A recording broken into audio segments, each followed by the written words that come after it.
दिल्ली से दिल की दूरी। पीएम मोदी की मौजूदगी में उमर अब्दुल्ला के जरिए उनके इस बयान की याद दहानी जम्मू कश्मीर की सियासत में चर्चा का मौजू बनती जा रही है।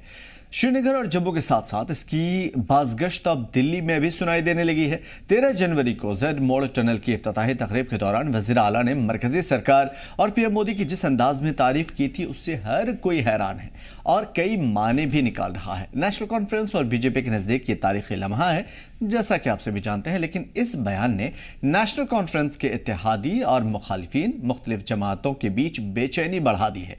पहली बार पीएम मोदी के साथ स्टेज शेयर करने वाले उमर अब्दुल्ला ने भरी सभा में असेंबली इंतखाबात कराए जाने का वादा पूरा करने पर वज़ीर आज़म का शुक्रिया अदा किया और वज़ीर आज़म ने भी उमर सरकार की पीठ थपथपाई। तो कसर बाकी रह गई थी, उसे आज अखनूर में वेटरन्स डे की तकरीब के दौरान वज़ीर दफ़ा राजनाथ सिंह ने पूरी कर दी। उन्होंने भी ये अज़्म दोहराया कि मरकजी हुकूमत दिल्ली से दिल की दूरी मिटाने के लिए पुरअज़्म है। सवाल ये है कि उमर सरकार की इन कोशिशों से पीडीपी और कांग्रेस को मायूसी क्यों हो रही है। पीडीपी को क्यों लग रहा है कि नेशनल कॉन्फ्रेंस अवामी राय की तौहीन कर रही है। हालांकि फारूक अब्दुल्ला पहले ही ये वाज़ेह कर चुके हैं कि उमर सरकार मरकज से गैर ज़रूरी तनाज़ा नहीं लेना चाहती और यही वजह है कि एक फ़रीक बीजेपी से क़ुर्बत पर तो दूसरा फ़रीक उनकी नाराज़गी पर एक दूसरे से सवाल पूछ रहा है कि भाई ये नज़दीकी और उससे मायूसी चैमानदारत। को सोनमर्ग में जेड मोड़ टनल की इफ्तिताही तकरीब की ये तस्वीर जम्मू कश्मीर की सियासत में नए दौर के आगाज़ का पेशखेमा मानी जा रही है। ये पहला मौका था जब वज़ीर आज़म के तौर पर नरेंद्र मोदी और वज़ीर आला के तौर पर उमर अब्दुल्ला स्टेज साझा कर रहे थे। जेड मोड़ टनल का प्रोजेक्ट जम्मू कश्मीर की तरक्की में एक संग-मील की हैसियत रखता है। आम लोगों की जिंदगी में इससे इनकलाबी तब्दीली आने वाली है। आने वाले दिनों में ऐसे कई और प्रोजेक्ट्स हैं जिनके पूरा होते ही जम्मू कश्मीर में खुशहाली और तरक्की को एक नई परवाज मिलेगी। जेड मोड़ टनल का ख्वाब तो पूरा हो चुका था, लेकिन प्रोग्राम में मौजूद लोगों की दिलचस्पी इसमें थी कि वज़ीर आला और वज़ीर आज़म इस मौके पर कहते क्या हैं। शुरुआत उमर अब्दुल्ला ने की। तरक्की की बात करने के बाद उन्होंने इशारों में मरकजी हुकूमत को कई चीजें बाबर कराने की भी कोशिश की। वो लोग जो इस मुल्क की बेहतरी नहीं चाहते, वो लोग जो जम्मू कश्मीर में तरक्की, अमन, जमहूरियत को कायम होते हुए नहीं देखना चाहते, वो कभी भी कामयाब नहीं हो सकते। उनको हमेशा यहाँ हार का सामना करना पड़ेगा। उनको हमेशा हम यहाँ से हरा के वापस भेजेंगे। वज़ीर आला यही नहीं रुके। उन्होंने जम्मू कश्मीर में असेंबली इंतखाबात कराए जाने के लिए वज़ीर आज़म का शुक्रिया भी अदा किया। इससे एक कदम आगे बढ़ते हुए उन्होंने वज़ीर आज़म को स्टेट फुट की वापसी का वादा भी याद दिलाया। आपने जम्मू कश्मीर के अवाम से कहा था कि बहुत जल्द इलेक्शन होंगे, इंतखाबात होंगे और लोगों को अपने वोट के जरिए अपनी हुकूमत चुनने का मौका मिलेगा। आप अपनी बात पे कायम रहे और 4 महीनों के अंदर अंदर जम्मू कश्मीर में आपने इंतखाबात कराए कि आप जम्मू कश्मीर को रियासत का दर्जा कब मिलेगा। और मैं लोगों को यही कहता हूं कि वजीर आजम, मैं लोगों को यही कहता हूं कि वजीर आजम साहब ने 4 महीने में अपने इलेक्शन का वादा जो है वो पूरा किया है। मेरा दिल ये कहता है कि बहुत जल्दी वजीर आजम साहब अपना तीसरा वादा जो योग दिवस पे आपने जम्मू कश्मीर के लोगों के साथ किया वो आप पूरा करेंगे। वजीर आजम का जवाब बेहद मुस्बत रहा। उन्होंने कहा कि हर चीज का वक्त मुतय्यन है और मरकजी सरकार किसी काम को अधूरा नहीं छोड़ती। और मेरा तो हमेशा एक मंत्र रहता है, जिसका प्रारंभ हम करेंगे उसका उद्घाटन भी हम ही करेंगे। होती है, चलती है, कब होगा कौन जाने, वो जमाना चला गया। आप पक्का मानिए, ये मोदी है, वादा करता है तो निभाता है।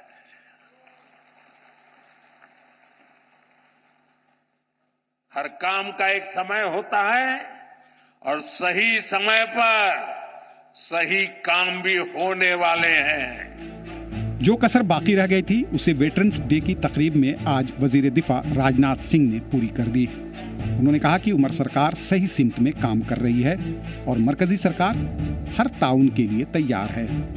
मैं इतिहास के उन पन्नों को नहीं पलटना चाहता हूँ, मैं बस यही कहना चाहता हूँ कि वो पुराने दिन अब चले गए और हमारी सरकार की सबसे बड़ी प्राथमिकता है कि हमें कश्मीर और देश के बाकी हिस्सों में जो भी थोड़ी बहुत दिलों की दूरियां रही होंगी उसको मिटा देना है। और मैं उमर अब्दुल्ला साहब जो यहाँ के मुख्यमंत्री हैं, मैं उनको बधाई देना चाहता हूँ। इस दिशा में उनके द्वारा कदम उठाए जा रहे हैं। मरकज से उमर सरकार की बढ़ती नजदीकी को लेकर कांग्रेस और पीडीपी ने सवाल उठाना शुरू कर दिया है। नेशनल कॉन्फ्रेंस पर अवामी मैंडेट की तौहीन का इल्जाम लगाया जा रहा है। पीडीपी सदर महबूबा मुफ्ती ने एक्स पर लिखा कि असेंबली में भारी अक्सरियत के बावजूद उमर अब्दुल्ला में सियासी बसीरत का फुकदान है। महबूबा मुफ्ती का कहना है कि उन्हें मरहूम मुफ्ती मोहम्मद सईद से सबक लेना चाहिए। कांग्रेस भी उमर अब्दुल्ला के रवैये से मायूस दिखाई दी। राहुल गांधी ने एक्स पर लिखा कि उमर अब्दुल्ला आपसे ऐसी उम्मीद नहीं थी। पीडीपी और कांग्रेस दोनों को लगता है कि उमर अब्दुल्ला बीजेपी तर्जुमान की तरह काम कर रहे हैं।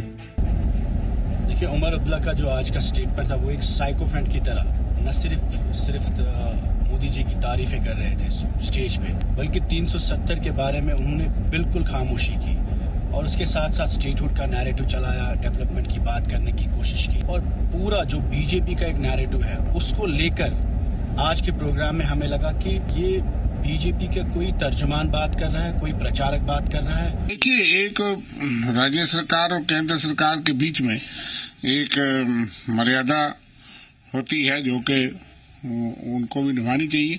प्राइम मिनिस्टर हैं देश के और चीफ मिनिस्टर के तौर पे, तो कुछ चीजें तो मर्यादा और कर्टसीज हैं गवर्नमेंट टू गवर्नमेंट, वो उनको करना चाहिए, इसमें कोई शक नहीं। लेकिन कुछ चीजें आउट ऑफ कंटेक्स्ट भी थी, वो अलग बात है, क्योंकि जो चीजें डॉक्टर मनमोहन सिंह ने जितना किया और यूपीए ने किया, थोड़ा उसको भी याद करते तो अच्छा था, क्योंकि जिनको क्रेडिट जाना चाहिए। जो काम आगे कर रही है बीजेपी जब मोदी सरकार, उसको भी, लेकिन मैंडेट उनको और हमको जो मिला है वो मोदी सरकार की नीतियों के खिलाफ मिला है, बीजेपी की फिलॉसफी के खिलाफ मिला है। जम्मू कश्मीर के लोगों ने उनको रिजेक्ट किया गया। बीजेपी तर्जुमान ने कांग्रेस और पीडीपी पर जवाबी हमला करते हुए कहा कि दोनों पार्टियां तरक्की के खिलाफ हैं। कांग्रेस को डेवलपमेंट से एलर्जी है, उनको डेवलपमेंट से इन्फेक्शन होती है। जिस तरह से कल कश्मीर को इतनी बड़ी सौगात मिली है, उस पर तनकीद करना, उस पर कटाकश करना इस बात को दर्शाता है कि ये पार्टियां वही दौर चाहती है जब यहाँ पत्थर चलते थे, गोलियां चलती थी, ग्रेनेड चलते थे। आम लोग इन सियासी बयानबाजियों से खुद को बिल्कुल अलहदा किए हुए हैं। जेड टनल मोड़ के बाद अब लोगों को वादी तक रेल सर्विस शुरू होने का इंतजार है। उन्हें उम्मीद है कि स्टेटहुड का दर्जा भी जल्द बहाल होगा। स्पेशली जे&के में ये सबसे बड़ी कनेक्टिविटी रहेगी, जो लेह लद्दाख प्लस जम्मू एंड कश्मीर दिन ब दिन ग्रो कर रहा है। हमारी भी ये रिक्वेस्ट है कि जितने भी प्रोजेक्ट्स अभी पेंडिंग हैं, request to the government, please इस पे जल्दी से जल्दी थोड़ा सा फोकस करें। मोदी जी ने बहुत बढ़िया काम किया, बहुत अच्छा काम किया जब से वो प्रधानमंत्री जी आया। मगर हमारा एक रिक्वेस्ट है, हम भी एक बैकवर्ड इलाका, हमारा थोड़ा सा एक टनल चाहिए कि विंटर में हमें को बहुत मुश्किलात हो। पहले सोनमर्ग और उसके बाद अखनूर, इन दोनों प्रोग्रामों ने साबित कर दिया कि उमर सरकार की पहली तरजीह जम्मू कश्मीर की तरक्की और आवाम के बुनियादी मसाइल का हल होना है। नेशनल कॉन्फ्रेंस के सदर फारूक अब्दुल्ला पहले ही वाज़ेह कर चुके हैं कि जिसे मरकज से लड़ना है वो लड़े, लेकिन उमर सरकार मरकजी सरकार के साथ कोई गैर जरूरी तनाज़ा नहीं चाहती। ब्यूरो रिपोर्ट, केसर टीवी। और अब जेड मोड़ टनल का पीएम मोदी के जरिए किए जाने वाले इफ्तिताह की सीएम एडवाइजर ने तारीफ की है। इसे जम्मू कश्मीर की तरक्की का दरवाजा करार दिया है और इस मामले पर सियासत करने वालों पर भी जमकर बरसे। किस तरह का जो है बिहेवियर चाहती हैं, वो किस तरह की बात करना चाहती है, आप मुझे बताइए। एक वजीर आजम यहाँ आते हैं तो जो मुकामी वजीर आला हो वो किस लहजे में बात करेंगे, और ये मुझे बताइए अगर वो इस जगह पे होते खुदा न खास्ता तो उनका क्या बिहेवियर होता। आप मुझे बताइए, घर आए हुए मेहमान के साथ किस लहजे में बात करते हैं, और वो अपना दामन देखें, अपना जो है पास देखें। जब वो इस कुर्सी पे बैठ के थे तो उन्होंने क्या किया। तो ये सारी सिचुएशन जो अवाम को भी पता है, आपको भी पता है, और जो चीज़ें नज़र आ रही है ख़ासतौर पे अगर उठते सवाल हैं और चुभते सवाल हैं तो यकीनन उस सवाल की बुनियाद भी है। चाहे पीडीपी हो, कांग्रेस अब मैदान में कूदी है, लेकिन पीडीपी शुरू से सवाल उठा रही है और कहीं ना कहीं अगर इसे साफ तौर पे नज़रअंदाज कर दिया जाए तो मेरे ख्याल से ये एक बिल्कुल एक अलग बात होगी। इसे नज़रअंदाज नहीं किया जाना चाहिए क्योंकि इन तमाम तर चीज़ों के अंदर जो बुनियाद है, सवाल की जो बुनियाद है या आवाज़ उठाने की जो बुनियाद है, वो कहीं ना कहीं उसमें शक व शुबे की गुंजाइश बाकी रह जाती है। और यही वजह है कि आज के इस प्रोग्राम में हमारे जो खास मेहमान होंगे कांग्रेस लीडर जगदीप सिंह होंगे और उसके बाद रफीक रातर साहब पीडीपी लीडर हमारे साथ जुड़े हुए हैं, अब्दुल हमीद मलिक साहब हैं उनसे, और सारी चीज़ें जो आपके मन में है, अवाम के मन में है, और जो गहराइयाँ हैं इन तमाम तर चीज़ों की कि ये जो रिश्ता है वो क्या कहलाता है, क्या मायने लिया जाए इस रिश्ते की, क्या सेंटर और मरकजी सेंट्रल गवर्नमेंट, मरकजी हुकूमत और रियासती हुकूमत के दरमियान ये सारी चीज़ें जो चल रही हैं ये वाकई वही है जो आमतौर पे नज़र आती है, या रियासत के लिए एक सियासत है, या फिर ये समझ लीजिए कि ये पहले से भी ऐसे ही था, बस हालात के मुआफिक आवाम का वोट लेने के लिए थोड़ी सी लचक पैदा हुई थी सियासी लीडरों के दरमियान या पार्टियों के दरमियान, और अब आने वाले दिनों में इंडिया इत्तेहाद का मुस्तकबिल क्या होगा। बहुत सारी ऐसी चीज़ें हैं जो इस ज़ुमरे में हम जानने की कोशिश करेंगे। रफीक रातर साहब शुक्रिया हमारे साथ जुड़ने के लिए, बाकी लीडरान को भी हम जोड़ेंगे और यकीनन आज के इस कटघरे में खड़ा करेंगे क्योंकि सवाल पीडीपी इससे पहले भी उठाती रही है। आज भी आपसे उन सवालात को हम दोबारा जानने की कोशिश करेंगे, ख़ास तौर पे ये जो रिश्ता है जो बीजेपी और एनसी के दरमियान नया नया देखने को मिल रहा है, आपकी नज़र में क्या कहलाता है? देखिए, ये आपके लिए कोई नई बात होगी लेकिन हमारे लिए कोई नई बात नहीं है। हमने पहले ही कहा था, बल्कि इलेक्शन से पहले हमने कहा था कि एक अंडरस्टैंडिंग है बीजेपी और नेशनल कॉन्फ्रेंस के दरमियान, उस अंडरस्टैंडिंग के तहत उन्होंने इलेक्शन लड़े। तो हमने बहुत पहले कहा था, लेकिन अब आहिस्ता आहिस्ता चीज़ें आश्कारा हो रही है, आहिस्ता आहिस्ता चीज़ें सामने आ रही हैं। कल जो तकरीर वज़ीर आला साहब ने की, मुझे नहीं लग रहा था कि ये नेशनल कॉन्फ्रेंस के सदर है, मुझे नहीं लग रहा था कि नेशनल कॉन्फ्रेंस के उमर अब्दुल्ला साहब है, मुझे ये नहीं लग रहा था कि वो किसी नॉन बीजेपी पार्टी के कोई वज़ीर आला, मुझे तो लग रहा था कि ये कोई बीजेपी रूल स्टेट है जहाँ पर बीजेपी के चीफ मिनिस्टर साहब तकरीर फरमा रहे हैं और वज़ीर आज़म साहब के शान में बड़े कसीदे पढ़ रहे हैं और बड़ी तारीफें फरमा रहे हैं। देखिए, 10 साल के बाद इलेक्शन हो गया और जो मैंने कल भी आपके प्रोग्राम में कहा और फिर दोहराऊंगा, जिस तरह का कॉन्स्टिट्यूशनल फ्रॉड हमारे साथ किया गया और जिस तरह से हमारे वो जज्बात एहसासात को ठेस पहुंचाएगी, जिस तरह से हमारी इज्जत नफ्स को ठेस पहुंचाएगी, जिस तरह से हमारी पहचान, हमारा आईन, हमारे झंडे को पामाल किया गया, उसके बाद पहली बार ये मौका आया था कि वो इलेक्टेड वज़ीर आला जिसके पास 50 मेंबर्स हैं, जिसको लोगों ने बड़े हेवी मैंडेट से इलेक्शन में जिताया और उन्हें सरकार बनाई, तो उनसे उम्मीद की जा रही थी कि वो उस मैंडेट की लाज रखेंगे, उस मैंडेट की लाज रखते हुए बड़े दमखम से बात करेंगे, बड़ी पोलाइटली ये जो प्रोपेगेंडा फैलाने की कोशिश की जा रही है कि पीडीपी चाहती है कि वहां पर हमारे जो वज़ीर आला साहब है वो पता नहीं किस तरह की बात करते हैं। हम चाहते हैं कि पोलाइटली बड़ी सिविलाइज्ड तरीके से, इशारों में, कनाइयों में, जहां आपने रेस्टोरेशन सीट सारी स्टेट की रेस्टोरेशन के लिए आपने बात पहुंचाई, वहां पर आप हमारे स्पेशल स्टेट्स पर भी बात पहुंचा सकते थे तरीके से, सलीके से, और आपके सामने वज़ीर आज़म बैठे थे और पहला मौका था 10 साल के बाद कि आप लोगों के जज्बात और लोगों की जिस तरह से दिल दुखी हुए हैं, जिस तरह से हमारे दिल चीर हुए हैं, अगर वो बात आप पहुंचाते तो बड़ा अच्छा रहता है। लेकिन अफसोस है कि लोगों को बड़े मायूस हैं, बड़े डिसअपॉइंटेड है कि जम्मू कश्मीर के लोग उम्मीद की जा रही थी कि हमारे इमोशंस, हमारे एस्पिरेशन को वज़ीर आज़म के सामने रखा जाएगा, लेकिन ऐसा कुछ नहीं हुआ। बहरहाल नेशनल कॉन्फ्रेंस की जो हिस्ट्री थी एक बार फिर उन्होंने रिपीट की, अब लोग खुद समझ रहे हैं, लोगों ने समझा और आगे देखिए होता ही है। लेकिन अगर अभी फिलहाल पीडीपी को लगातार डिसअपॉइंटमेंट देखने को मिला है या हुई है, अब कांग्रेस को भी हो रही है, मायूसी क्यों है? आपको ऐसा क्यों लग रहा है कि अगर इस तरह की चीजें हो गई तो बहुत गलत हो गया?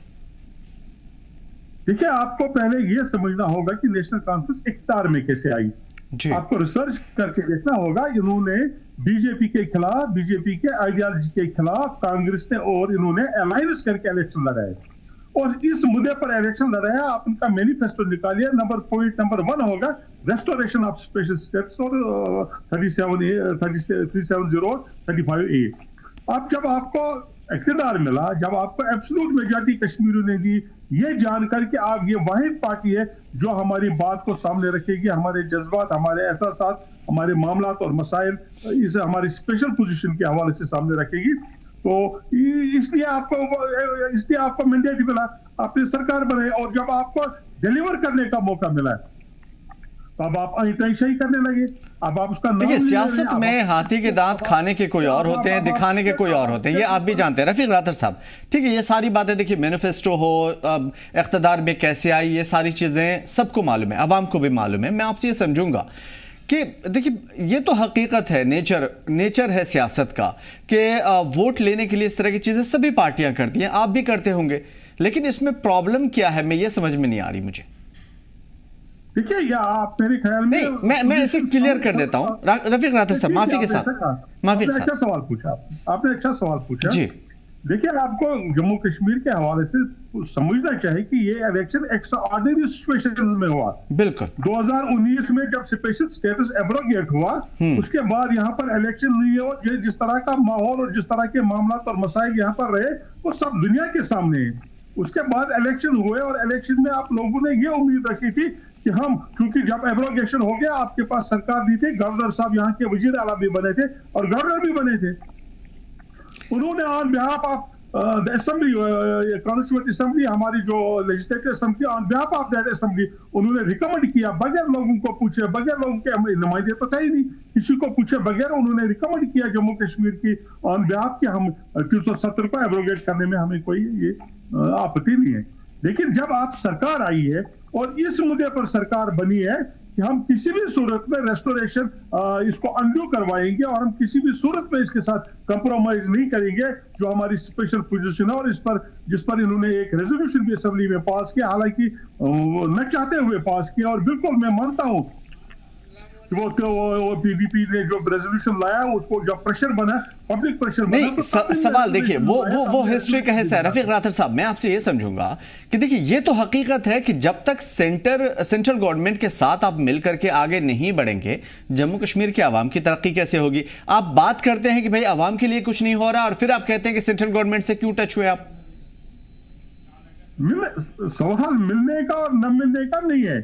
अगर आप मेरी बात से ये मतलब निकालते हैं कि मैं आपसे समझना चाह रहा हूँ ये चीज, आप प्लीज हमें बताएं। अगर कोई ये समझता है कि मेरे कहने का मतलब ये है कि वो सेंटर के साथ लड़ाइयां करे, सेंटर के साथ कन्फ्रंटेशन लिए, मेरा मकसद ये नहीं है। मेरा मकसद ये है कि लोगों के जज्बात और एहसासात को ऑनरेबल प्राइम मिनिस्टर के साथ के सामने रखा जाए। तो इसमें आपत्ति क्या है? इसमें डिसअपॉइंटमेंट कहां से? और मुझे नहीं लगता है कि नेशनल कॉन्फ्रेंस को इस पर क्या एतराज होना चाहिए। सिर्फ ये कि वो इनके साथ देखिए, मैंने कल भी शायद आपके प्रोग्राम में कहा, जब इन्होंने स्टेट का रेजोल्यूशन लाया वो इन्होंने कैबिनेट में लाया, असेंबली में नहीं लाया, जबकि असेंबली में लाना चाहिए। और वो इस कैबिनेट में इसलिए लाया ताकि भारतीय जनता पार्टी के कहने पर इन्होंने इस पे कैबिनेट में लाया, ताकि अगर असेंबली में लाया जाए वो एक्सपोज हो जाते। उनको या इसके हक में सपोर्ट करना था या इसके खिलाफ वोट देना था, वो दोनों पोजीशन में उनकी पोजीशन बड़ी आड़ जैसी हो जाती। उन्होंने इनसे कहा कि आप कैबिनेट में रेजोल्यूशन लाए। तो पहले ही से हमने देखा कि ये भारतीय जनता पार्टी के साथ एक अंडरस्टैंडिंग है गवर्नमेंट लेवल तक की, और इनका मकसद सिर्फ ये है कि इक़्तिदार के साथ चिमटते रहना, ऐश व ऐशरत करना। आपको प्रोटोकॉल चाहिए, आपको ऐश चाहिए, आपको आराम चाहिए, लोगों का क्या हाल बनता है वो बने, उसके साथ आपको कोई लेन देन नहीं है। और यही वजह है कि आज आपने लोगों के पीठ पर छर्रा होता है, लोगों के जज्बात और एहसासात को इस तरह से जो उम्मीदें थी आपसे कि वो आप सामने रखेंगे, लेकिन उसके साथ आपने फिर एक बार धोखा किया, आपने यू टर्न लिया। आपकी हिस्ट्री रही है यू टर्न की और लोगों को, जम्मू कश्मीर के लोगों को धोखा देने की। आज आप वही चीजें कर रहे हैं। ठीक है, तो यानी रफीक राथर साहब ये कह रहे हैं, पीडीपी ये कह रही है कि दो रंगी छोड़ यकरंग हो जा, सरासर मोम या फिर संग हो जा। ठीक है, हमारे साथ जनाब जगदीप सिंह साहब भी जुड़ चुके हैं, कांग्रेस लीडर, वरिष्ठ पत्रकार, और काफी बेबाकी से अपनी बात रखते हैं। काफी नाराजगी देखने को मिल रही है हालिया दिनों में। जनाब जगदीप साहब, कांग्रेस भी अब कहीं ना कहीं डिसअपॉइंटमेंट का शिकार हो रही है। आमिर भाई आदाब। इससे पहले कि हम इस चर्चा में जाएं, मैं कहना चाहूंगा, खास तौर से जब आप सामने होते हैं और जिस तरीके से आप अपने मेहमानों को मौका देते हैं बात करने का जी, और बड़ी पेशेंस के साथ आप बात सुनते हैं, तो उसके लिए मैं शुक्रगुजार भी हूं और ये काबिल तारीफ तरीका है।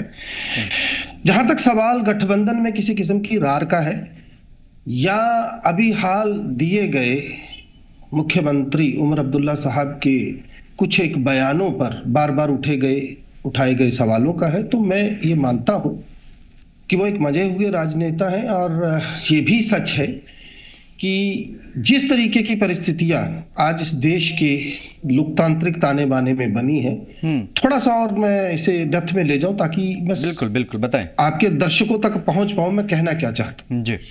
साल 2014 में जब मोदी साहब सरकार में आए, उसके बाद महाराष्ट्र के जब चुनाव हुए, तो पहली मर्तबा डबल इंजन की सरकार का नारा दिया गया। उसके बाद भारतीय जनता पार्टी के तमाम नेताओं ने, भले ही वो शीर्ष नेतृत्व से संबंधित थे या वो ग्रास रूट लेवल पर बड़े छोटे स्तर पे, मैं कहना चाहता हूं, जो लोग थे, उन्होंने एक तरह का ना एक प्रेजुडाइज खड़ा कर दिया पूरे देश के सामने। डबल इंजन की सरकार, डबल इंजन की सरकार। आप इसे जब गहराई से देखेंगे तो आप समझेंगे कि ये लोकतंत्र के मुंह पर तमाचा है, ये नारा, ये कहना कि डबल इंजन की सरकार क्यों है, मैं बताता हूं। आप दरअसल ये चाहते थे, जहां जहां पर भी विधानसभा चुनाव हुए, आपने जाकर ये कहा कि भैया हमें वोट दो क्योंकि हम मरकज में है, अगर हमें दोगे तो आपको डबल इंजन मिलेगा, और अगर नहीं दोगे तो फिर आपको सजा मिलेगी, जो कि उन गैर भाजपाई तमाम प्रदेशों ने भुगती भी। तो पहली तो बात ये मोदी सरकार की नियति रही है, और जो तत्कालीन फाइनेंस कमिश्नर थे इस देश के, उन्होंने तो पब्लिक डोमेन में आकर कहा कि मुझे मोदी जी ने मना किया उन तमाम प्रदेशों में जहां भाजपा की सरकार नहीं है, वहां जो आप एलोकेट करते हैं वित्तीय मदद, उसमें कटौती कर दीजिए। मतलब 42% से उसको नीचे लाने के लिए कहा गया, यद्यपि वो नहीं माने। यही परिस्थिति आपको जम्मू कश्मीर में मिलेगी। भाजपा ने बहुत ख्वाब देखे थे, लेकिन लोगों ने जनादेश दिया। नेशनल कॉन्फ्रेंस, कांग्रेस और तमाम वो घटक दल जो प्री पोल अलायंस में जुड़े थे, लोगों ने एक बड़े सशक्त जनादेश के साथ इस गठबंधन को सत्ता आसीन किया। अब ऐसी परिस्थिति में जबकि उनकी सरकार नहीं बन पाई, ऑपरेशन लोटस भी कामयाब होता नहीं दिख रहा, क्योंकि इतने बड़े जनादेश में सेंध लगा पाना कम से कम अभी हाल तो भाजपा के वश में नहीं है। तो ऐसे में अब ये एक तरह की मजबूरी हो सकती है उमर अब्दुल्ला साहब की कि वो संतुलन बनाने में या एक तरह से खुशामद करने में मरकज की, उन्हें इस तरीके के बयान देने हों। लेकिन मैं ये समझता हूं कि गैर जिम्मेदाराना बयान नहीं होने चाहिए। वो बड़े मजे हुए नेता है, मैं फिर से कहूंगा, और हमें उनसे तवक्को है कि मरकज के साथ एक तालमेल रखना अलग बात है, लेकिन मरकज की तरफ से जो आपको मिलना है एक सरकार के तौर पर, वो आपका लोकतांत्रिक अख्तियार है, उसमें कोई इफ बट नहीं होना चाहिए। और स्टेटहुड की जब बात आती है, मैं तो बड़े साफ शब्दों में कहूंगा, मोदी जी इस देश के सामने आए, जैसे 3 काले कानून लेते वक्त अपने हंकार को अपने माथे पर बिठाए रखा उन्होंने, और बड़ी पोशीदा ढंग से ये कह दिया कि जी मेरी नीयत पे तो कोई खोट नहीं था, लेकिन मैं समझा नहीं पाया। चले वैसा ही करें, लेकिन माफी मांगे, क्योंकि आपने एक भले चंगे प्रदेश को यूटी में तब्दील किया, जो इस देश के लोकतांत्रिक इतिहास में पहली मर्तबा हुआ। हमने बहुतेरी यूटीज को प्रदेश बनते देखा। पहले मांगे माफी, और उसके बाद बिना देर के, क्योंकि आप अपने वादा खिलाफी के लिए देश में जग विदित है, अब देश भी छोड़ दीजिए, पूरी दुनिया जानती है आपके तमाम वो वादे जिनको बाद में आप खुद और आपके लोग जो हैं वो कहना शुरू कर देते हैं, अरे भाई ये तो बस कहने भर को थे। तो मेरा ये कहना है कि स्टेटहुड हमारा राइट है, उसके लिए बहुत ज्यादा अब यही सवाल की हड्डी को गंवाने की जरूरत नहीं है। जो चीजें आपने कही उससे 2-3 चीजें साफ तौर पे जाहिर होती हैं, और ये सवाल हर एक के मन में है कि क्या वो साम दान दंड भेद कौन से अपनाए गए हैं जिसकी वजह से अंदरूनी तौर पे उमर सरकार के अंदर लचक पैदा हुई है, नंबर एक। दूसरी चीज ये है कि जिस तरीके की अगर आप राइट हैं, अगर आप सच पे हैं, हक पे हैं, तो फिर इतना झुकना क्यों? और जिस तरीके से काले कानून को लड़ करके सच्चाई के साथ उसे वापस लिया गया और उसके लिए अवाम ने कुर्बानियां दी। अगर आप सच पे हैं तो सीधे खड़े रहिए। बात यही करेंगे। हमारे साथ अब्दुल हमीद मलिक साहब भी जुड़ चुके हैं। मलिक साहब, बहुत दिनों के बाद आपका इस्तकबाल है हमारे साथ जुड़ने के लिए, खास तौर पर इस प्रोग्राम में। सबसे पहले मैं आपसे जानूंगा कि पीएम मोदी और एनसी का जो अभी हाल फिलहाल में बीजेपी एनसी का रिश्ता या सेंटर या स्टेट का जो रिश्ता देख पा रहे हैं हम, आपकी जुबानी मैं आपसे ये समझूंगा क्या कहलाता है? बहुत नाराजगी देखने को मिल रही है अलग अलग खेमों में। पहले मैं आपका शुक्रिया अदा करना चाहता हूं, और दूसरी बात जो आप कहते हो कि जो कल एक मैच्योर स्टेटमेंट उमर साहब की तरफ से आया, जो अभी बाई ने भी दोहराया, तो एक मैच्योर स्टेटमेंट था। हाँ, we respect the mandate of our country, क्योंकि कंट्री ने मैंडेट दिया है बीजेपी को और हम उस मैंडेट की रेस्पेक्ट करते हैं। मगर हम तवक्का करते हैं कि बीजेपी भी जम्मू कश्मीर के मैंडेट की रेस्पेक्ट करे, जो लोगों ने उनको मैंडेट दिया है, चाहे वो स्टेटहुड पर या 370 पर या 35A पर दिया है, जो कल दो टूक तरीके से उमर साहब ने मैच्योरिटी के साथ बता दिया कि जो आपने वादा किया, वादा खिलाफी मत कीजिए, वो वादा याद रख लीजिए और स्टेटहुड जल्दी दे दीजिए। हाँ, बाकी बातें होती है कि 370 की बात क्यों नहीं हुई। 370 की बात इसलिए नहीं हुई क्योंकि जिस आइडियोलॉजी ने हमारी इज्जत और विकार के साथ छेड़ा था, उनसे मांगना कोई अच्छी बात नहीं थी, क्योंकि ये पता है कि वो नहीं देंगे। हमने इतना ही उनको याद दिलाया कि आपने जो वादे किए स्टेटहुड के बारे में, चाहे वो अमित शाह जी हो चाहे आप हो, तो वो आप जल्दी दे दीजिए। और जो अभी भाई ने कहा कि हमने ये भी याद दिलाया कि आप माने जाते हो कि आप जो वादा करते हो वादा खिलाफी करते हो। हम ये चाहते हैं कि आप एक बार फिर वादा खिलाफी नुकसान हो। ठीक है, इसमें कोई शक नहीं है कि उमर साहब एक मंझे हुए नेता हैं। अभी हमारे साथी मेहमान भी कह रहे थे, मैं आपसे ये समझूंगा कि अगर मंझे हुए नेता हैं, अगर इस तरह की चीज़ें हैं, ये सारी चीज़ें जो हम देख पा रहे हैं, जो हम समझ पा रहे हैं, तो सवाल ये है कि इतना ज़्यादा अगर आप सच पे हैं तो इतना ज़्यादा खुशामदें करने की क्यों ज़रूरत पेश आ गई? नहीं, आप वो गलत समझे, क्योंकि हमने कहा कि जम्मू कश्मीर के लोग पहले से ही मेहमान नवाज थे और कदरदान भी हम हैं। तो जो पीएम यहाँ आए, हम कदर करना जानते हैं, हम खुशउस्लूबी नहीं जानते, मगर हमें प्राइम मिनिस्टर जब जम्मू कश्मीर का दौरा करे तो हम इज्जत अफजाई के साथ उसके सामने पेश आएंगे और उनको एक बार फिर बुलाएंगे, क्योंकि ये हमारी बिल्कुल कश्मीर की रिवायत है, कश्मीर की इज्जत, कश्मीर की रिवायत, ये सारी चीजें अपनी जगह। मैं रादर साहब आपकी तरफ आता हूं। एक सवाल और, जो मन में लोगों के सवाल उठ रहे हैं, पीडीपी भी पूछ रही थी, क्या अंदरूनी तौर पे आपकी दुखती रग पे हाथ रख दिया बीजेपी ने या आपकी कोई कमजोरी पकड़ ली है? मैं समझा नहीं आपका सवाल। मैं मलिक साहब से पूछ रहा हूं, उसके बाद आपकी तरफ आता हूं। रादर साहब, इस वजह से मैंने आपसे माजूरत की, आपकी तरफ आना था मुझे, लेकिन मैं मलिक साहब से ये जानना चाह रहा हूं कि क्या एनसी की दुखती रग पे बीजेपी ने हाथ रख रखा है, किसी कमजोरी को पकड़ रखा है जिसकी वजह से इतनी लचक पैदा हुई है? मलिक साहब, अगर कमजोरी होती तो डंके की चोट पर उमर साहब नहीं कहते कि हमें स्टेटहुड दे दीजिए, तो हम इलेक्शन पूरा नहीं लड़ते 370 स्टेटहुड और 35A पर। हाँ, अब चाहते हैं कि अपोजिशन चाहती है कि कन्फ्रंटेशन खड़ी हो ताकि जम्मू कश्मीर के लोगों का नुकसान हो, डेवलपमेंट का नुकसान हो।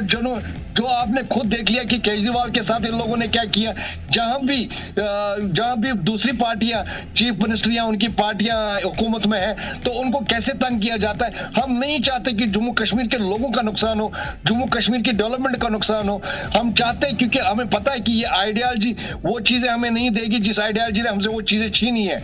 मगर ये फिर बताता जाऊं कि बीजेपी हिंदुस्तान नहीं है, बीजेपी हिंदुस्तान में एक छोटी पार्टी है, कल ये जाएगी और हिंदुस्तान फिर रहेगा, और हिंदुस्तान में दूसरी पार्टी आएगी जो समझेगी हमारी दुख दर्द को, जो समझेगी हमारी एहसासात को, जो समझेगी उनके साथ गलत हुआ है, तो हमें वो सारी चीजें वापस मिलेंगी इंशाल्लाह जो हम चाहते हैं। क्योंकि लड़ाई बड़ी है। हमने कहा था लोगों को कि हमें लड़ाई जिंदा रखनी है, चाहे वो 370 की हो, 35A की हो, स्टेटहुड की हो। मगर स्टेटहुड के बारे में डंके की चोट पर इसलिए कहा क्योंकि मोदी जी ने खुद वादा किया था कि हम आपको स्टेटहुड देंगे, हम आपको जल्दी से स्टेटहुड दिए। इलेक्शन तो करवाए, इलेक्शन के बाद चलिए आप शायद अपनी जुबान पे नहीं लाए, लेकिन सिर्फ स्टेटहुड की लड़ाई नहीं थी यहाँ पे। पीडीपी यही आपसे जानना चाह रही है कि आखिर अगर सिर्फ स्टेटहुड की बात होती तो आपने शुरुआती दौर में मैनिफेस्टो में जो जो चीजें शामिल की थी उसको क्यों नहीं गिनवाया, उसे सिरे से ही खारिज क्यों कर दिया। मैं रादर साहब आपकी तरफ आऊंगा, उसके बाद मलिक साहब की तरफ आने की कोशिश करूंगा। सवाल यह है कि जिस तरीके की चीजें हो रही है जम्मू कश्मीर में, उससे डेवलपमेंट झलक रहा है, दिख रहा है, ऑन ग्राउंड उतरता हुआ नजर आ रहा है, तो फिर मेरे ख्याल से ऐसे टाइम पे खामोश हो जाना ही बेहतर या अक्लमंदी होती अगर पीडीपी साथ देती हुकूमत का ऐसी चीजों पे, डेवलपमेंट पे, आवाम की भलाई के लिए। देखिए, बड़ा अजीब आर्गुमेंट मेरे अभी दोस्त फरमा रहे थे जी, और कह रहे थे कि जो नॉन बीजेपी गवर्नमेंट है उनको देखे किस तरह से तंग किया जा रहा था और दिल्ली की मिसाल दे रहे थे जी। मेरे ख्याल में ये बड़ा शर्मनाक स्टेटमेंट है। अगर आप सिर्फ सड़क के लिए और डेवलपमेंट का नाम देकर पुल के लिए, फ्लाईओवर या टनल के लिए लोगों की इज्जत एहतराम का सौदा करेंगे तो मुझे ये डेवलपमेंट की मुझे जरूरत नहीं। मतलब ये क्या आर्ग्यूमेंट है कि अगर उनके साथ आप सलाह नहीं करोगे, अगर उनके साथ ऐसे नहीं चलोगे तो वो आपको तंग करेंगे, आपको तंग। मेरे ख्याल में ये किसी स्टेट्समैन का ये आर्ग्यूमेंट नहीं होना चाहिए। दूसरी बात, अभी ये दोस्त फरमा रहे थे कि हम कैसे उनसे ये स्पेशल स्टेट्स मांगे, उन्होंने हमसे छीना है, उनसे कैसे मांगे, उससे वैसे ही मांगे जी जैसे कल आप असेंबली स्टेटहुड की बात कर रहे थे, वैसे स्पेशल स्टेट्स की भी बात करते हैं। अगर आप डायरेक्ट बात नहीं करना चाहते, इशारों और कनाइयों में आप प्राइम मिनिस्टर की नोटिस में बात ला सकते हैं। उनको लोगों के जज्बात और लोग जो यहाँ के महसूस कर रहे हैं, जम्मू कश्मीर के लोग जिस तरह से हर्ट हुए हैं 5 अगस्त 2019 को जो इकदाम उठाए गए, उनसे जो लोग हर्ट हुए हैं, अगर वो कंसर्न आप प्राइम मिनिस्टर साहब तक पहुंचाए तो कोई इसमें कोई कबात नहीं थी। लेकिन आपने मुनासिब समझा कि मैंने कहा ना आपको कि मुझे लग रहा था कि बीजेपी के कोई चीफ मिनिस्टर तकरीर कर रहे थे। बिल्कुल बीजेपी के चीफ मिनिस्टर की तरह तकरीर हुई, सिर्फ एक जगह उन्होंने मिस किया, भारत माता की जय नहीं बोला, जो उनकी ये चीफ मिनिस्टर अक्सर बोलते रहते स्टार्ट में भी और एंड में भी, वो उन्होंने नहीं बोला।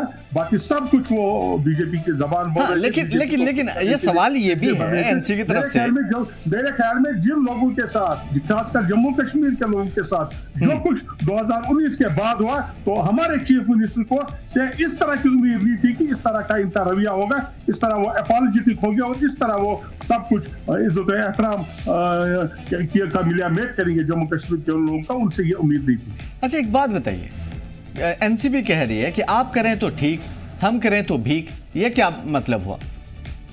मतलब आपने भी वो रिश्ते कायम किए थे, आवाम की भलाई के लिए आप भी करीब हुए थे, हुकूमत बनाए थे। चलिए आपका आर्गुमेंट मान ले, चलिए आपका आर्गुमेंट मान ले, किसी ने गलती की है 2 साल 3 साल 10 साल 15 साल पहले, तो क्या आप भी करेंगे? तो क्या आप ये बहाना बनाएंगे कि उसने की तो जब उसको कुछ नहीं कहा तो मुझे कौन करेगा? ये आर्गुमेंट चलने वाला नहीं है। देखिए जी, आज लोग बड़े होशियार हैं, पढ़े लिखे लोग हैं, इंटरनेट का जमाना है, इंफॉर्मेशन टेक्नोलॉजी का जमाना है, everybody knows who is who and what is what. आप क्या करने जा रहे हैं, क्या किस तरह का माहौल क्रिएट करना चाहते हैं, किस तरह का रिलेशन डेवलप करना चाहते हैं, आपको लगता है कि आवाम को पता नहीं? आवाम सब कुछ जान चुके हैं। लेकिन अफसोस सिर्फ यह है कि जिन लोगों पर हमने भरोसा किया था उन्होंने एक बार फिर कौम को धोखा दिया और 47 से आज तक यही धोखे हमने देखे आए हैं। आज एक बहुत बड़ा धोखा हुआ है जम्मू कश्मीर के लोगों के साथ, और फिर कहूंगा कि हम बड़े डिसअपॉइंटेड फील कर रहे हैं। ठीक है जगदीप साहब, मैं आपकी तरफ आऊंगा, उसके बाद मलिक साहब की तरफ रुख करेंगे। सवाल यह है कि क्या जिस तरीके से राहुल गांधी का स्टेटमेंट आपने देखा, मैं आपसे समझूंगा कि क्या इंडिया इत्तेहाद में दरार की कोशिश है बैकग्राउंड से?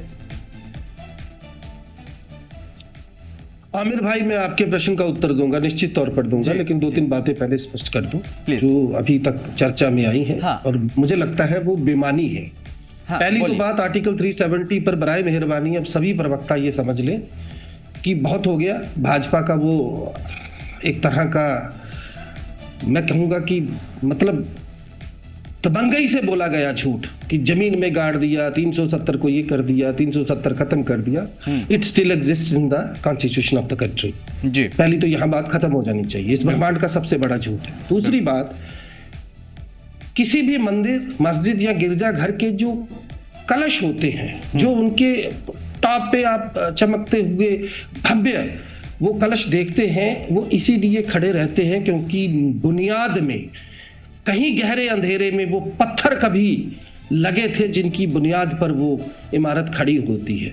आज जम्मू कश्मीर में जितने भी परियोजनाएं जिनका ये हवाला देते हैं, झूठ बोलने से तो मैं तो कहता ही इनको भारतीय झूठी पार्टी हूँ, बाज नहीं आते हैं। आप चाहे रेलवे के प्रोजेक्ट की बात कर ले, जेड मोड सुरंग की बात कर ले, आप जोजिला की बात कर ले, तमाम तरह की परियोजनाएं जो विकास को नई गति और धार देती, वो दिवंगत प्रधानमंत्री, पूर्व प्रधानमंत्री मनमोहन सिंह जी के कार्यकाल में उनका श्री गणेश हुआ था। उल्टा इन्होंने कई परियोजनाओं में बहुत देरी भी की।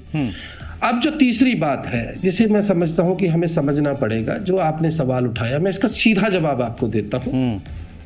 देखिए, गठबंधन में पहली तो बात, विधानसभा चुनाव को लेकर कुछ निश्चित नहीं था। मसलन अगर गठबंधन में आज ममता जी हैं, जैसा कि आप जानते हैं, तो वो बंगाल में हमारी नेता है। अगर यूपी में अखिलेश जी वहां हैं तो वो हमारे नेता है। उसी तरीके से जो बाकी प्रदेश हैं, जहां जहां पर जो नेता जिन्होंने अपने आप को सिद्ध किया है, गठबंधन से जुड़े, वो हमारे नेता हैं। लेकिन जब देश की बात आएगी, जब मरकज में सरकार की बात आएगी, तो माननीय राहुल गांधी जी नेता है और इससे सर्वसम्मति से समूचा गठबंधन मानने को तैयार है। ये जरूर है कि अडानी के मुद्दे पर कुछ एक नेताओं के इंटरेस्ट ऐसे थे, क्योंकि अडानी लाला जो है, इन्होंने कोशिश की है कि एक तरफ भाजपा को अपनी जेब में रखे और दूसरी तरफ उन प्रदेशों के उन नेताओं के साथ भी संबंध अच्छे रखे जहां पर उनके अपने इंटरेस्ट जुड़े थे। तो मैं समझता हूं कि उससे गठबंधन में रार जैसी कोई बात नहीं है। लेकिन मैं फिर से कहूंगा, आज जो पूरा लब्बो लबाब है इस चर्चा का और जो परिस्थितियां हैं जम्मू कश्मीर में, मैं ये मानता हूं, जैसे मेरे पीडीपी के मित्र यहाँ बैठकर अपना पक्ष रख रहे थे, मैं उनको भी बड़े सम्मान से पूछना चाहता हूँ कि आप पर भी तो ये तोहमत लगी और आप तो मैं समझता हूँ विक्टिम हूँ। आपकी पीठ पर जिस तरह से भाजपा ने छुरा घोंपा, जिस तरीके से पीडीपी को जमीनी सतह पर जो नुकसान भाजपा ने पहुंचाया, वो पूरे देश को पता है। तो मैं समझता हूँ कि हमें उन हालातों में नहीं जाना चाहिए, क्योंकि नेशनल कॉन्फ्रेंस भी कभी भाजपा का हिस्सा रही है। ये बात अलग है कि तब वाजपेयी साहब तरीके नेता हुआ करते थे, लेकिन आज जो भाजपा है, ये समझना होगा, ये खुद को देश दुनिया की सबसे बड़ी पार्टी कहते हैं। पिछले कई सालों से इनका अभी तक राष्ट्रीय अध्यक्ष तय नहीं हो पा रहा। आरएसएस के साथ जो परिस्थितियां बनी हुई है आप जानते हैं, फिर संजय जोशी जी का नाम चला, वसुंधरा जी का नाम चला और कई नाम चले, लेकिन वो जो दो लोग पूरी पार्टी पर जबरन काबिज होने की कोशिश कर रहे हैं, जो मैं समझता हूं आरएसएस के सूत्र बताते हैं, मोहन भागवत जी के बयानों की तलखी बताती है। और अभी हाल जिस तरीके से इस देश का सांप्रदायिक सौहार्द निरंतर बिगाड़ा जा रहा है, निरंतर लोकतंत्र के साथ खिलवाड़ हो रहा है, तमाम एजेंसीज का बेजा इस्तेमाल होता चला जा रहा है, और मृतक चुनाव आयोग इस देश का जो है वो मुंह पर दही जमाए हुए है। तो ऐसी परिस्थितियों में आज आरएसएस भी खुद को जो है वो बहुत ज्यादा सेफ हैंड्स में नहीं समझ रही है। और एक आखिरी बात मैं और आपको बता दूं, एक आखिरी बात जी, बोलिए। मैं ये आपको आधिकारिक तौर पर नहीं कहूंगा, लेकिन मैं अपुष्ट सूत्रों के हवाले से ये बताना चाहता हूं कि वो ऐसा कौन सा नेता है जिसकी डेट ऑफ बर्थ में फर्क है, वो ऐसा कौन सा नेता है जिसकी चयनित सदस्यता पर खतरा है, जिस पर भाजपा ने जिसके गले पर पैर रखा हुआ है, और क्यों वो तमाम नेता जो खुद को दावेदार बताते थे डिप्टी चीफ मिनिस्टर पद का। ये ठीक है कि उमर साहब ने बड़ा एक बाकमाल फैसला लिया, जम्मू को प्रतिनिधित्व दिया, सुरेंद्र सिंह जी को लाया, लेकिन वो जो पार्टी के अंदर जो सूत्र बता रहे हैं, जो कहीं ना कहीं रार जिसकी मैं बात कर रहा हूं, उसे भाजपा निश्चित तौर पर, मैं आपको बता दूं, ऑपरेशन लोटस से, क्योंकि दर्जन से ज्यादा सरकारें हैं इस देश के अंदर, चुनी हुई सरकारें, जिनको भाजपा ने नेस्ते नाबूद कर दिया। और आलम देखिए जनाब, आपके इस देश के अंदर सुप्रीम कोर्ट ने महाराष्ट्र की सरकार को गैर संवैधानिक बताया, लेकिन वो 2.5 साल चली और उसके बाद क्या हालात हुए आपने देखे। तो ये मुझे एक आशंका है कि ऑपरेशन लोटस, चीजें स्किप न कर जाए, मैं आपसे सिर्फ पहले 2 चीजें शुरुआत के पूछूंगा, फिर लास्ट वाली जो चीजें आपने कही उसके ऊपर हम आगे बढ़ेंगे। लेकिन लास्ट वाली चीजें अभी फिलहाल रखते हैं, क्योंकि वो एक दबी हुई शहरग है जिसके बारे में खोलना बहुत ज्यादा जरूरी है। लेकिन पहले शुरुआती 2 सवाल आपसे। पहली चीज, आपने कहा कि जो डेवलपमेंट के काम थे, प्रोजेक्ट कहां से शुरू हुए, बीजेपी ने क्यों नहीं दिखा। बिल्कुल जर्नलिस्टिक स्किल्स के हिसाब से हमें मालूम है, 2008 हो, 2009 हो, 12 हो या 11 हो, जाहिर है कि मनमोहन सिंह ने वो सारी चीजें की थी, लेकिन पीएम मोदी ने जब डंके की चोट पे कहा कि मोदी जो चीज शुरू करता है पूरा भी करता है, होगा, चलेगा, करेंगे, एक भी नेता ने आपके जवाब नहीं दिया। नंबर 1। नंबर 2 जो मैंने लिखा है कि बीजेपी ने जो जवाब पीएम मोदी ने दिया था उसके बारे में, और दूसरी चीज़ है कि छुड़ा घोंपने वाली बात जो आपने कही थी, मैं आपसे वो समझूंगा कि अब इतनी सारी कोशिश हो रही है, अवाम को उम्मीदें भी आपसे हैं, अलायंस से उम्मीदें हैं, तो अगर बीजेपी अंदरूनी तौर पे छुरा घोंप भी रही है तो क्यों नहीं आपके अंदर वो लीडरशिप, वो क्वालिटी, फ्रंट लाइन में खेलने की ताकत नजर आती है और अवाम को उम्मीदें जो है वो दम तोड़ती हुई क्यों नजर आती है? आमिर भाई, ये तो बेहतर होगा कि हमारी आला कमान इस पर ज्यादा बढ़िया तरीके से प्रत्युत्तर में कोई प्रतिक्रिया दे सकती है, लेकिन एक बात मैं मानता हूँ, कांग्रेस ने जिस तरीके से माननीय राहुल गांधी जी के नेतृत्व में एक मर्तबा पूरे देश में एक नई बयार, एक नया भरोसा, नए विकास को लेकर बिना किसी सांप्रदायिकता के पैदा किया है, उसका कोई सानी नहीं है। रही बात जम्मू कश्मीर में, ये ठीक है, आप ये कह सकते हैं। देखिए, क्योंकि जब तक आपके पास अपुष्ट सूत्रों से खबर हो, विश्वसनीय जरूर हो लेकिन आधिकारिक तौर पर ना हो, तो उसका विरोध जो है वो सार्वजनिक मंचों पर हो नहीं पाएगा। दूसरी बात, मैं फिर से कह दूं कि आपके सामने ये एक बड़े पारे की मानद स्थिति साफ है कि इस देश में कितनी ऐसी सरकारें हैं, पूरी की पूरी पार्टियों को तोड़ दिया गया। उद्धव ठाकरे के साथ जो हुआ वो देश ने देखा। जिस तरीके से आज नीतीश जी का हाल जो है वो बना हुआ है वो हम जानते हैं। तो मेरा कहने का तात्पर्य ये है कि भाजपा का ये शुरू से एक मॉडस ऑपरेंडी रहा है कि आप विपक्ष के किसी ऐसे नेता की कोई कमजोर लेकिन शारग उस पर पैर रख दो और फिर आप मनमाने तरीके से लोकतंत्र के साथ मजाक करो। पर मैं यहां तक समझता हूं उमर अब्दुल्ला साहब या फारूक अब्दुल्ला साहब बहुत बड़ा अनुभव रखते हैं। मुझे नहीं लगता कि भाजपा की ये एक बेमानी कोशिश जो है ये कामयाब होगी। ठीक है जी जनाब। जगदीप साहब, चंद लफ्जों में आपने बहुत बखूबी जवाब दिया और मैं इसमें अभी फिलहाल पढ़ना भी नहीं चाहता, वरना हमारा डिबेट रुख मोड़ लेगा किसी और। मैं आता हूं राठौर साहब आपकी तरफ। जिस तरीके की चीजें हो रही हैं, जगदीप साहब ने भी बहुत ही साइड लाइन होकर के ही सही, लेकिन कुछ हकायक पे उन्होंने रोशनी डाल दी।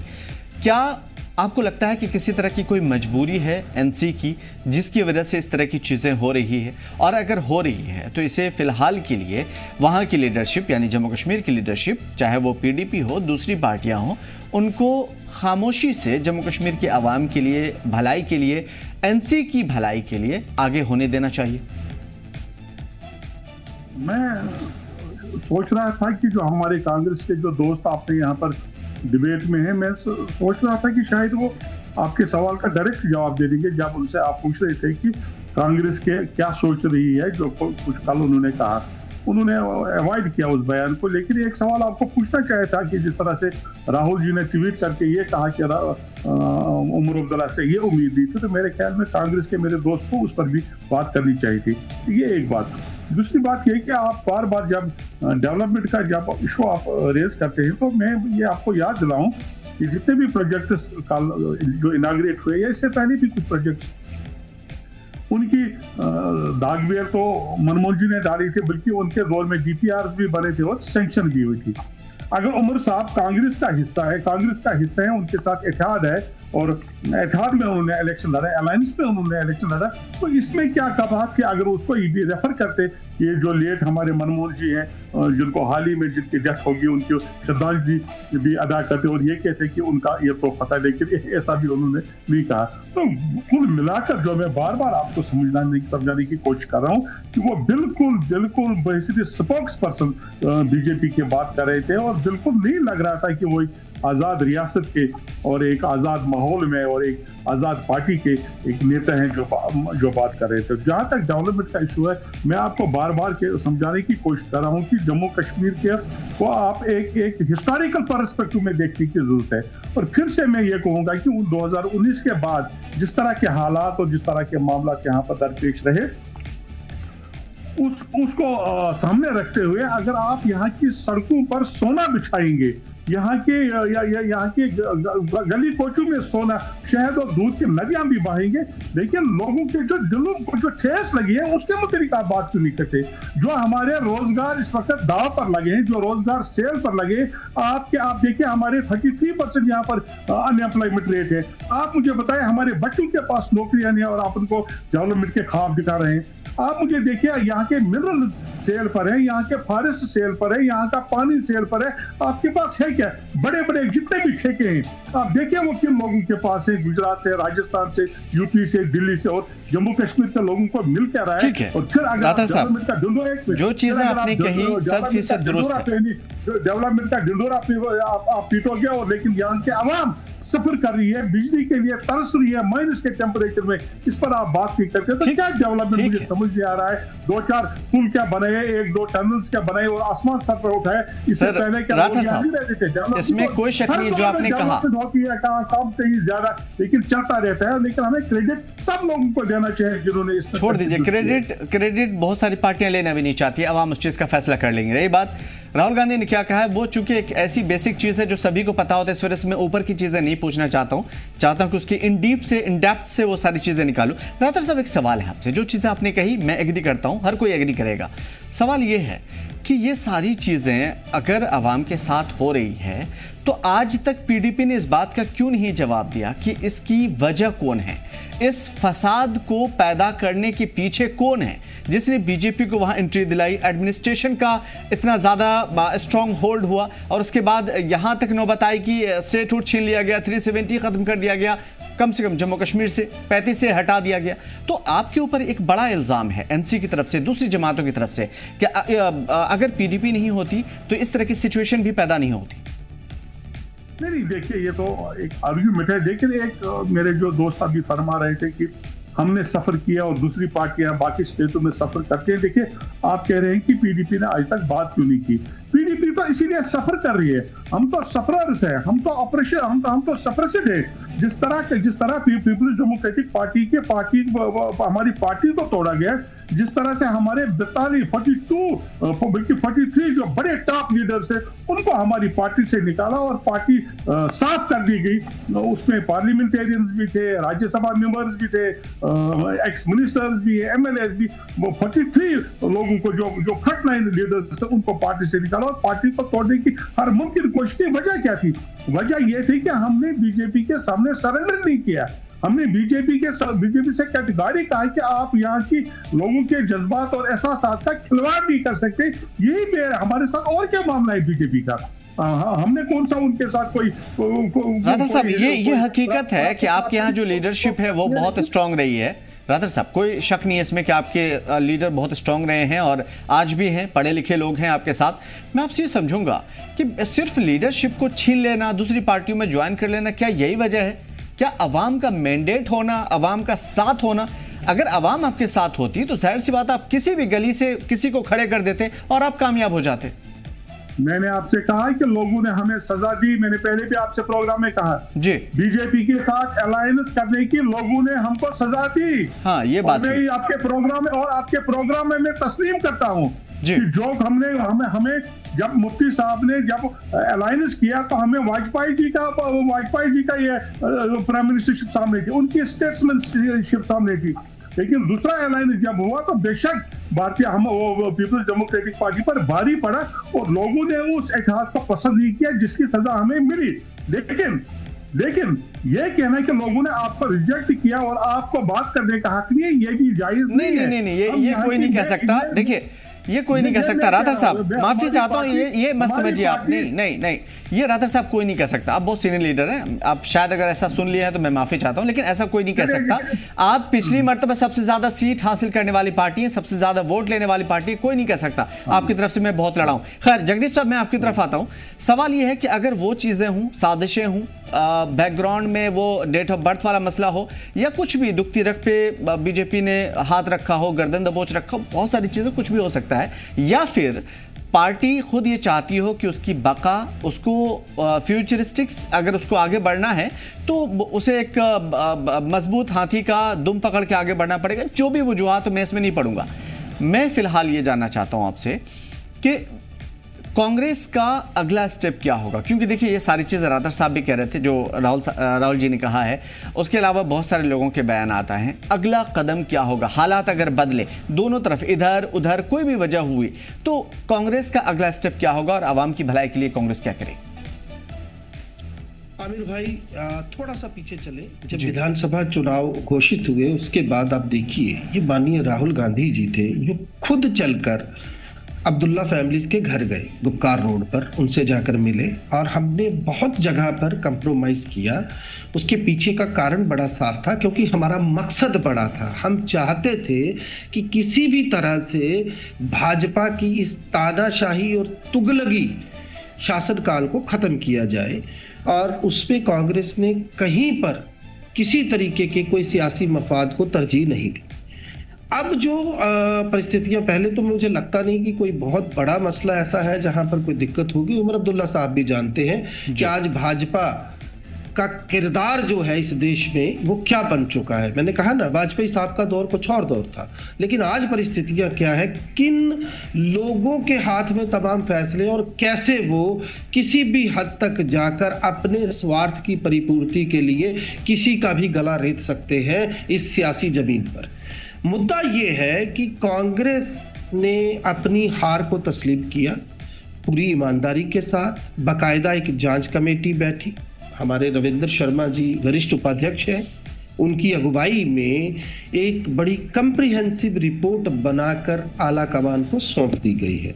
तो कांग्रेस अगर संजीदा है तो तभी हमने जांच कमेटी बिठाई, और अब हम ये उम्मीद करते हैं कि आला कमान ही ये तय करेगी, लेकिन ये उम्मीद बरकरार रहेगी कि कांग्रेस पूरी शिद्दत के साथ, पूरी ईमानदारी के साथ, पूरी नेक नीति के साथ, जो हमारी पार्टी का इतिहास रहा है आज़ादी से पहले से, उसे लेकर मैदान में उतरेगी, ग्रास रूट लेवल तक जाएगी, वर्कर्स से मिलेगी, आम जन की प्रॉब्लम्स को जरिया बनाते हुए सरकार के सामने एक आईने की भूमिका में खड़ी होगी, और एक हेल्दी विपक्ष का जो हमारा अपना एक जो वजूद है उसको और बेहतर करेंगे। चलिए, ये उम्मीदों के साथ हम ज़रूर जो है आवाम से भी यही कहना चाहेंगे कि सारी चीज़ें, कुछ भी हो सकती है, क़यास आराइयों का बाजार गर्म हो सकता है, इल्ज़ाम तराशियाँ हो सकती है, लेकिन सच्चाई आवाम की आंखों से ओझल नहीं हो सकती, और उस बुनियाद पर फैसला लिया जाना चाहिए। किसी को भी भला या बुरा समझने से पहले शायद सोचना चाहिए कि क्या कुछ हो रहा है, अंदरूनी तौर पर सियासत कहाँ गरमा रही है, और किस तरह की जो उठापटक चल रही है सियासत में, वो बहुत ज़्यादा अहमियत रखता है। और आवाम की भलाई जो सरकार के ज़िम्मे है, उसे भी सरकार को नज़र में रखना होगा।